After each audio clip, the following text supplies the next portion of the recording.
Assalamualaikum warahmatullahi wabarakatuh. Halo teman-teman, kembali lagi bersama saya Adinda Sasikirana. Kali ini kita akan mempelajari mengenai bridge. Oke, langsung saja kita ke materi yang pertama, yakni konsep bridge. Bridge adalah menggabungkan beberapa interface menjadi satu interface virtual dengan kategori satu segmen jaringan. Bridge bekerja pada layer 2 dengan memisahkan collision domain menjadi dua bagian. Semua tipe interface seperti Ethernet, wireless, SVF, tunnel bisa dilakukan dengan bridge. Dan untuk by default, untuk router Soho sudah tersetting bridge di Ether 2 sampai Ether 5. Router Soho biasa digunakan dalam akses internet perumahan.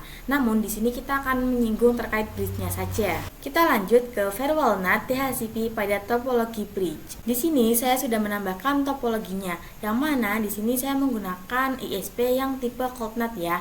Nah, nantinya kita akan menggunakan interface bridge pada VPC 1 dan juga VPC 2. Kita akan konfigurasi VPC agar bisa internetan dan juga bisa mendapatkan IP secara otomatis. Jika kita lihat di sini pada routernya, karena dia langsung terhubung ke ISP-nya, jadi dia sudah pasti bisa ping ke internet. Tapi kalau dari VPC itu belum bisa internetan karena belum ditanamkan firewall NAT-nya. Oke, di sini langsung saja kita praktikan. Nah, tetapi sebelum itu kita buat bridge-nya terlebih dahulu ya teman-teman. Di sini klik bridge, kemudian kita tambahkan klik add. Misalkan di sini saya akan beri nama bridge Dinda. Jika sudah, kita apply, lalu oke. Dan kita ke menu port. Kita tambahkan portnya yang mengarah ke VPC 1 dan VPC 2. Di sini untuk portnya yang mengarah ke VPC 1 adalah Ether 2. Jadi di sini interface-nya itu yang Ether 2 ya teman-teman. Lalu kita apply dan oke. Kemudian kita tambahkan lagi. Di sini kita isi dengan port yang mengarah ke VPC 2 yaitu Ether 3. Lalu kita apply dan oke. Selanjutnya kita berikan IP untuk bridge-nya. Kita ke IP lalu ke addresses. Klik add. Di sini IP-nya saya tambahkan 10.30.30.1/24. Kemudian di bagian interface-nya kita gunakan yang bridge. Jika sudah, kita klik OK.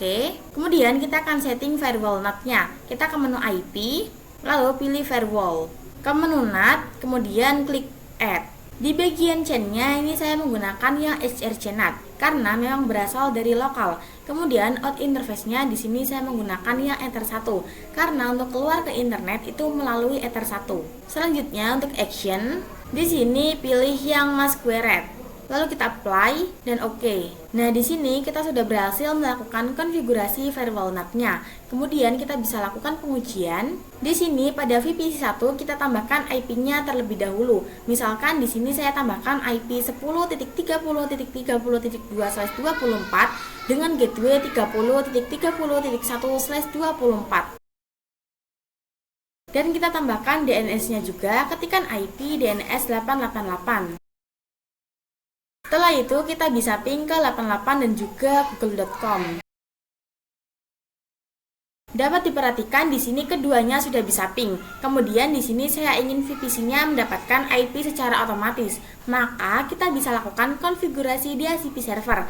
Jadi mikrotipnya bertindak sebagai server dan VPC-nya bertindak sebagai klien. Di sini kita ke menu IP, lalu ke DHCP server dan kita ke menu DHCP setup. Di sini untuk interface-nya kita ganti ke bridge. Kemudian yang selanjutnya kita bisa next saja hingga selesai. Jika sudah, kita coba lakukan pengujian di VPC 2-nya. Di sini teman-teman dapat mengetikkan IP DHCP. Kemudian kita tunggu proses doranya. Nah, jika sudah, kita bisa ping ke 88 dan juga ping google.com. Nah, di sini perhatikan bahwa keduanya telah berhasil ya teman-teman. Kita lanjut ke pengembangan topologi. Untuk close-nya, nanti Mikrotik 1 akan dihubungkan ke Mikrotik 2, di mana Mikrotik 2 ini memiliki klien yaitu VPC 3. Nah, nantinya VPC 3 ini saya ingin mendapatkan network yang sama dengan VPC 1 dan 2, yaitu 30.0. Kemudian saya juga akan konfigurasi agar VPC 3 bisa akses internet. Maka dari itu kita bisa menggunakan fitur bridge agar nantinya Ether yang mengarah ke Mikrotik 2 kita bisa gabungkan pada interface bridge yang sudah kita buat pada Mikrotik 1.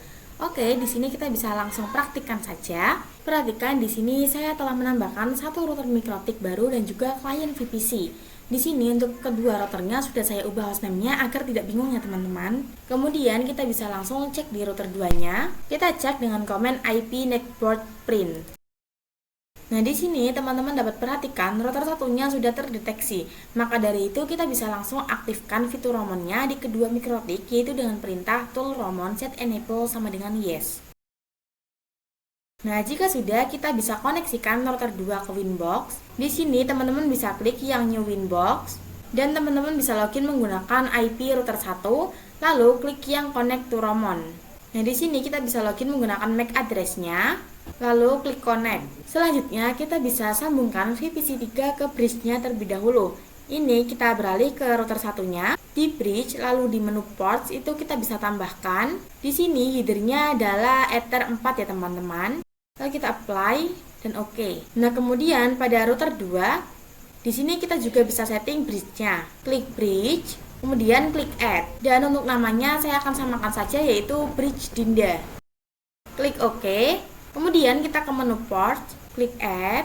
Portnya kita bisa masukkan Ether 1 dan Ether 2-nya. Lalu selanjutnya kita bisa request IP DHCP pada VPC 3. Di sini ketikkan IP DHCP.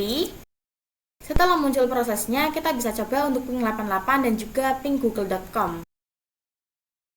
Nah, perhatikan di sini keduanya telah berhasil ya teman-teman. Sekian pembahasan saya pada materi kali ini. Terima kasih telah menonton dan sampai jumpa pada materi yang akan saya jelaskan selanjutnya. Wassalamualaikum warahmatullahi wabarakatuh.